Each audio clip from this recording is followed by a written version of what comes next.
Hey everybody, it's Maddie Cummins of Celebrations LLC and Calming the Chaos Collective. I'm your moderator for those of you that don't know me. It's been a little bit of a quieter couple weeks because we're just coming off of our awesome workshop around calming the chaos of anxiety. So, just wanted to come on this Friday and talk about this sense of impending doom. And for me, and what I think is happening is it's different than just having, we talk about this tightness in the chest around anxiety and that we feel like something's sitting on our chest. And I think that that's a very different feeling than the sense of impending doom. I want to go back real quick. So if you're watching this live, say hi because I can't, so I can say hi to you. If you are watching this on replay, just do hashtag replay and then we can follow up.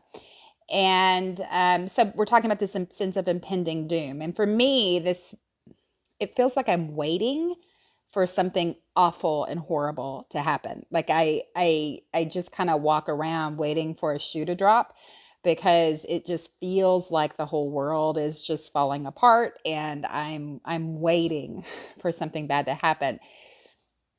So again, that's a little bit different for me in the way I think about it instead of having just a tightness. And what I think is really happening, it's really about us predicting in our head the future of this awful thing happening.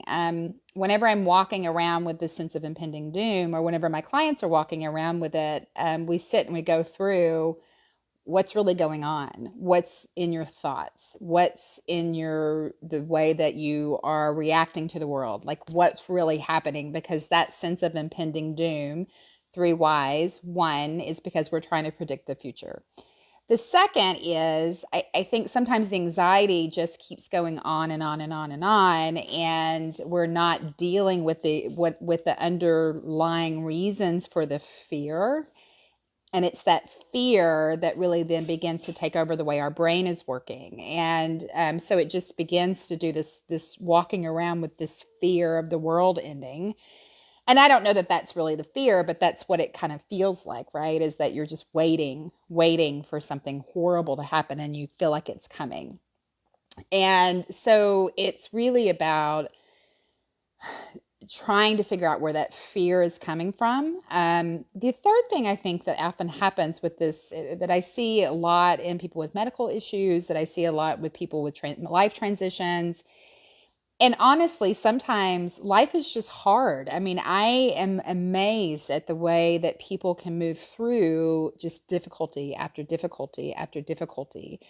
And so we've had stuff happen. Like it's not that you're making up this sense of impending doom, but you actually have had awful things happen over and over, loss of a loved one, loss of a pet, loss of a job. It's like, it just feels like everything bad is happening and it keeps us from seeing the good stuff in the world.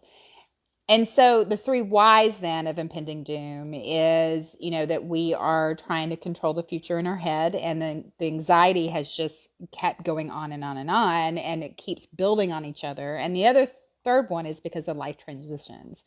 And honestly, we just sometimes stuff just happens. It feels like it's happening over and over and over to us.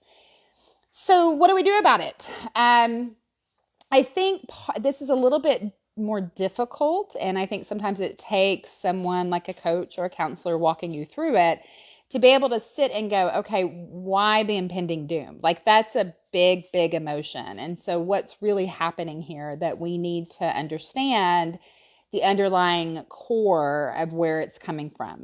One of the things we talk about is when we have the anxiety and the fear, there's always an underlying, a very low underlying emotion around not feeling worthy, not feeling lovable, fear of being abandoned. I mean, all of these fears that we're not worth.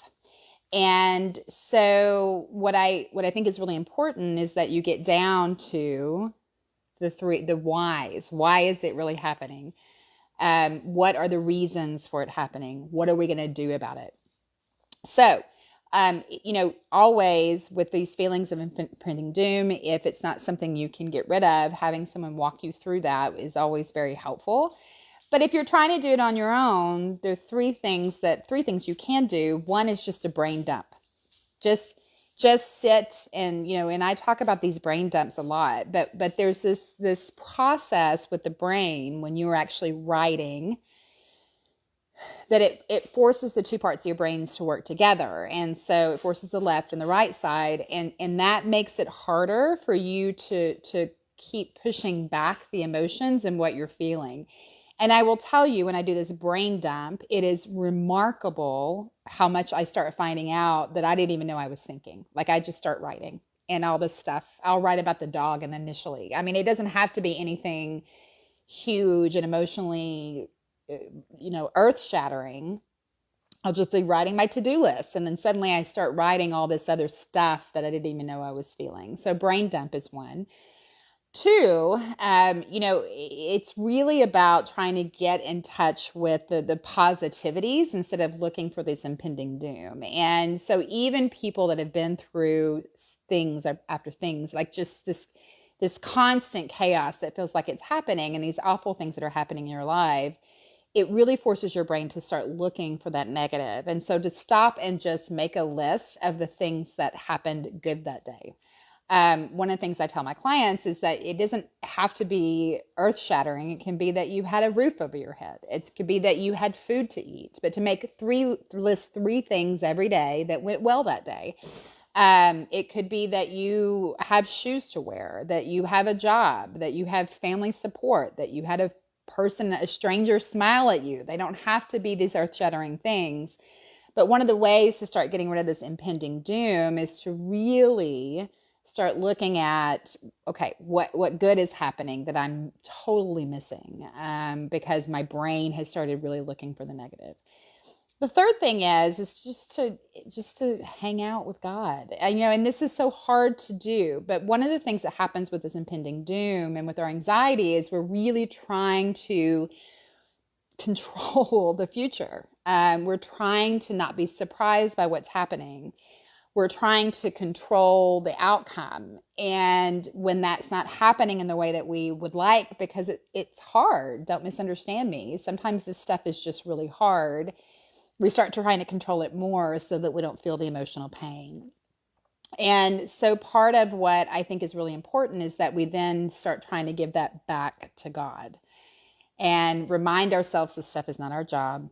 Our job is to allow God to have that.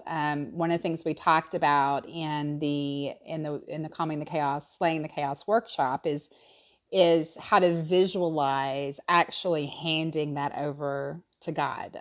My visualization is I wrap it up in a present, because it isn't my present, but maybe it's his present, and I hand it over and lay it at his feet.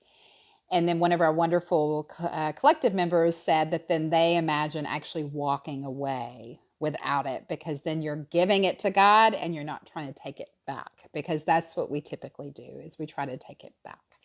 So I hope this information's been helpful for you guys. I would love to hear in the comments what you think. I would love to hear in the comments what you do, if there's something different that you do with the impending doom. I would love to hear more about your journey. And if you're new to the group, welcome. We're excited to see you. This group is really about a collective of beautiful, beautiful women and very supportive, amazing individuals walking this journey of calming the chaos. And how do we get out of this concept of we have to do this alone. Community is important when we try to do this for accountability and for getting out of our own heads and being a part of a collective. So if you have any questions, feel free to message me. If you would like to just book a call to talk and say, here's what's going on in my world, I am happy to do a consult as well. And so just message me and we will make that connection. The other thing I want to encourage you to do is just keep inviting people. This is a community of people that relate to each other and understand anxiety and understand what we want to do about it, and not always knowing exactly what to do. But as these beautiful collective members will tell you, this stuff is much better in community than it is out of community. And if you're having anxiety about inviting people, because I know that certainly happens to me, just push the button. They're not going to be mad. They may not think that they need it, and that's okay.